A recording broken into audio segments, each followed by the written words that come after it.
Salut à tous les Marocs. Voilà. Bon, j'ai tenu à faire cette vidéo là parce que voilà, ça fait un bout de temps, c'est pas parlé. La dernière fois, je vous avais dit qu'il recevait la visite d'un ami de la Jossy Gang depuis le Canada. Il est du Nigeria. Voilà, on n'a pas eu le temps de parler. Et puis voilà, aujourd'hui, je me suis dit qu'après après le boulot, il faudrait qu'il m'asseye quand même pour faire le point de la situation. Voilà, ce message aujourd'hui, c'est adressé à qui? Le message aujourd'hui, c'est adressé aux promoteurs de spectacles au Cameroun, aux promoteurs de spectacles au Mali, aux promoteurs de spectacles au Bénin, aux promoteurs de spectacles au Burkina Faso, aux promoteurs de spectacles au Togo, au Ghana et au Nigeria. Chers grands frères, chers amis, nous savons que vous avez beaucoup invité DJ Arafat dans vos spectacles. Et on a pu voir aussi sur YouTube certains malentendus, du genre ils prenaient l'argent des gens, l'argent des promoteurs et puis ils ne respectaient pas certains spectacles. Bon, Arafat est venu ici à Paris et il a eu des propos déplacés dans une radio du nom d'Africa numéro 1 où il a eu à traiter les Parisiens et les gens qui prenaient le métro en général de pauvres. Voilà, donc c'est suite à cela qu'est né tout ce truc là. Et moi, je me suis levé à faire ma vidéo à laquelle un DJ Arafat a répondu. Donc mon message aujourd'hui c'est quoi? Excusez-moi s'il vous plaît. Mon message aujourd'hui c'est quoi? Je tenais à remercier d'abord tous les Ivoiriens, tous les Africains de la diaspora, du Cameroun, du Bénin, en tout cas, tous ceux qui vivent en Europe ici. Parce que nous savons tous, chaque matin, comment on se lève pour aller, comment on appelle ça, pour aller travailler. Voilà. Donc, ils ont compris que sans nous, là, l'artiste n'est rien. C'est notre argent qui fait l'artiste. Donc, ceux-là, nous les remercions beaucoup parce que, voilà, ils ont respecté le mot d'ordre que nous avons lancé. Et les spectacles de DJ Arafat ont été boycottés dans toute l'Europe. Voilà, maintenant je peux vous rassurer, les gens ils mettent des vidéos sur Facebook, déjà il a fait spectacle, c'est la connerie. Hein. Voilà, c'est du n'importe quoi. Nous, on a bouclé partout. Il ne peut pas faire spectacle. Il n'y a pas quelqu'un qui est en Europe ici qui va dans son Europe et un spectacle de DJ Arafat. Alors vous pouvez en être sûr. Maintenant, quelqu'un qui s'en va boire par exemple, qui va en boîte, qui est assis. Si ça coïncide par exemple avec la prestation du Magnifique ou bien la prestation de temps, ça ne veut pas dire qu'il a payé son air pour venir regarder ce gars. Il est venu s'amuser. Donc on a qu'à être clair sur ça. Tous les Africains qui vivent en Europe ici, en tout cas, ne peuvent pas donner les 5 francs à DJ Arafat. Maintenant revenons aux promoteurs de spectacle. N'invitez jamais DJ Arafat à vos spectacles. Il y a beaucoup d'artistes en Côte d'Ivoire. Il y a Serge Beno, il y a, comment on appelle ça, il y a Gara Ferraldini, il y a, comment on appelle ça, Claire Bailly, que j'adore beaucoup. Il y a, comment on appelle ça, DJ Dolizana. Voilà, quelqu'un qui est très talentueux aussi. Et puis voilà, il y a Baby Philippe, et puis il y en a plein.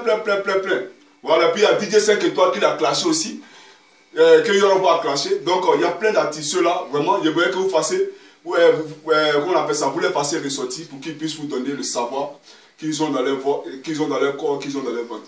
Donc, c'était mon message à vous, chers promoteurs de spectacles. Voilà. Et puis, je tenais à remercier vraiment tous les gars de la Jossy Gang. Voilà, bientôt là, on va avoir des représentants partout pour veiller à ce que le spectacle de DJ Arafat soit boycotté dans toute l'Europe. Que ce soit au niveau de la Pologne, que ce soit au niveau de l'Irlande, de la Suède, comment on l'appelle, de l'Italie, de l'Allemagne, de l'Angleterre, du Luxembourg, que ce soit au niveau aussi de, comment on appelle ça, du Canada et des États-Unis. Nous devons verrouiller ce DJ Arafat. Et il est verrouillé. Voilà, donc mon ami, on va s'adresser à, comment on appelle ça, à vous, chers promoteurs de spectacles au Nigeria. Il va parler en anglais parce que lui comprend, lui c'est anglais, il parle. You can say something for them. For people in Nigeria. Yeah, I understand. Good evening, ladies and gentlemen. By the special grace of God, I'm Kellyan's name, that's my name. I'm from Canada, I live in Toronto, Canada. Yeah, I came to Paris for a business transaction with my friend Johnny Pacheco. So on and so forth, you know, I had some, you know, stories going on the media, on the YouTube, on the Facebook, you know, about these African artists from Ivory Coast, DJ Arafat.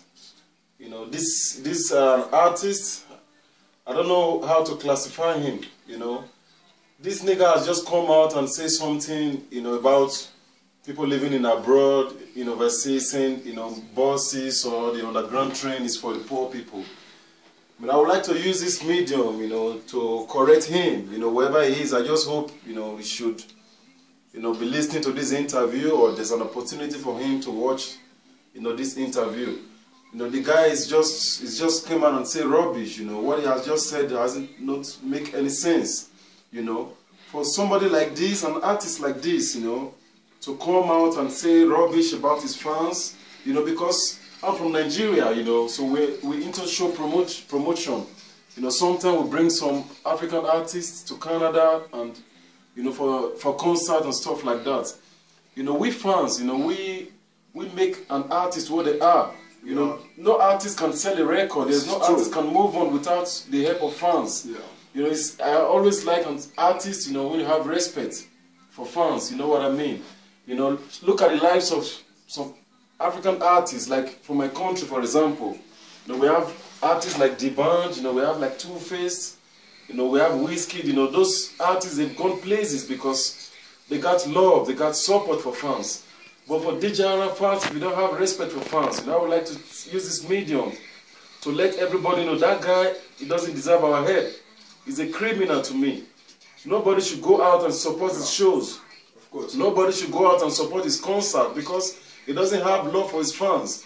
You know, if he can come out and look down on fans like that, doesn't need our help. You know, for anybody to go out and throw money, you know, out from DJ Arafat, it's like you put your money into the waste bin. You know, so I would like to save everybody from anywhere, be you in Europe, be you in America, be you in the United Kingdom, rather from Africa. You know, don't ever try to support this nigga. He ain't a good artist, you know. He should have respect for fans. Rather, he should come out to the media and apologize to what he has just said. He should have an apology for fans. Okay. You know, that's all I would like to say. Okay, and now what? Je voulais aussi rappeler aussi que DJ Arafat a attaqué ma famille. Vous le savez très bien. Voilà, ma tante elle est convalescente.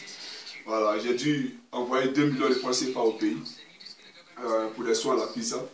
Et on n'a pas, avec le coup de fil, vous savez, c'est-à-dire que la famille a plus peur parce que les gens qui sont venus là, de la manière qu'ils sont arrivés, ils ne veulent même pas que ça dégénère au fait. Parce que moi, je vis à Paris ici et ils sont de l'autre côté là-bas, donc on ne sait pas. Vous comprenez un peu. Donc, à notre manière ici, on s'est dit quoi, les crimes ne peuvent pas rester impunis. Voilà, tu peux être d'après toi, tu publies si ta page Facebook c'est la Gangstamania. Tu n'es pas un gangster, mais si tu étais un gangster, tu allais montrer où tu es. Tu es un peureux, tu es un plaisantin. Tu as clashé tout le monde. Mais moi, il t'a dit que si tu attrapes, il va te frapper. Mais il n'était pas encore vu jusqu'au jour de tu comprends un peu. Donc ta gueule, là, il faut fermer ça. Maintenant, ceux qui sont à Abidjan et puis sont en train de parler, il y a vous dire une chose. DJ Arafat même là, il est venu, il a dit que ceux qui prennent le métro sont pauvres. Vous prenez Baka, non? Vous prenez Baka à Abidjan, vous prenez le bus. Vous comprenez? Donc Arafat a supposé que l'État prenait la République. C'est qu'il n'a pas de plan pour les pauvres. Il s'en fout des pauvres. Tu comprends? Donc, vous devez comprendre, vous rapprochez de vos grands frères qui sont en Europe. On a beaucoup de choses à faire avec vous. On a beaucoup de choses. C'est-à-dire que beaucoup de projets, on peut vous aider. Au lieu de rester là à supporter Arafat. Donc là, Jossi gagne depuis Babi. Voilà, le VP Colby, c'est bouclé, c'est Arafat. Voilà. Arafat là, lui qui a levé son jeton. Quand ça commande combien de fois les pauvres ils cotisent, hein? Les petits de Babi, les petits ils cotisent pendant ton concert. Mais ceux-là, tu penses que les riches ont le temps pendant ton concert. Un riche n'a pas le temps. Voilà, il n'a pas le temps pendant ton concert. C'est les pauvres là qui ont le temps pendant ton concert. Donc, tous les petits de Babi là, il ne faut plus que quelqu'un va laisser 5 francs pour donner à DJ Arafat. Si vous ne le corrigez pas aujourd'hui, demain là, vous ne pourrez pas parler. Tu vois, vous comprenez un peu. Donc, aujourd'hui, vous avez eu quand même cette chance-là, hein, de nous avoir, vous, vos grands frères ici en diaspora. C'est une chance que vous devez, comme on appelle ça, exploiter. Pour que demain aussi, vous puissiez, comme on appelle ça, parler, et puis, comme on appelle ça, extérioriser vos pensées, et puis vos dits, vous comprenez un peu. Donc, les Maroc, c'était Johnny Pacheco. Merci à la diaspora d'avoir respecté le message, et puis voilà, on se suit. Ciao, ciao. You can stop it.